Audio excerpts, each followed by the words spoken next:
নাহমাদুহু ওয়া নুসাল্লি আলা রাসূলিহিল কারীম, আম্মা বাদ।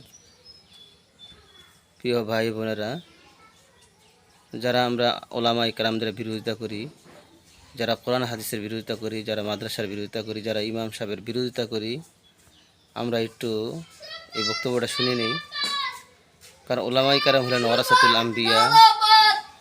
ওলামায়ে কেরাম হলো ওয়ারাসাতুল আম্বিয়া, যে ওনারা নবীদের কাজ করতেছেন এবং যে সমস্ত মাদ্রাসার মধ্যে এগুলো পড়ানো হয়, কোরআন শরীফ হাদিস পড়ানো হয়, সেগুলো যদি কেউ বিরোধিতা করে তাহলে রাসূল সাল্লাল্লাহু আলাইহি ওয়াসাল্লাম ঘরে বিরোধিতা করা হলো।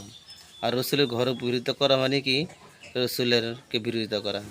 এভাবে যদি কেউ মসজিদের বিরোধিতা করেন তাহলে সেটা আল্লাহর ঘর, আর আল্লাহর ঘর বিরোধিতা মানে আল্লাহকে বিরোধিতা করা। নাউজুবিল্লাহ। আল মসজিদু বাইতুল্লাহ, মসজিদ হলো আল্লাহর ঘর। অল মাদ্রাসাতু বাইতি, আর মাদ্রাসা হলো নবীর ঘর। আমরা এই করে সকলে যেন আল্লাহ হেফাজত করেন। আমিন। আসসালামু আলাইকুম ওয়া রাহমাতুল্লাহ।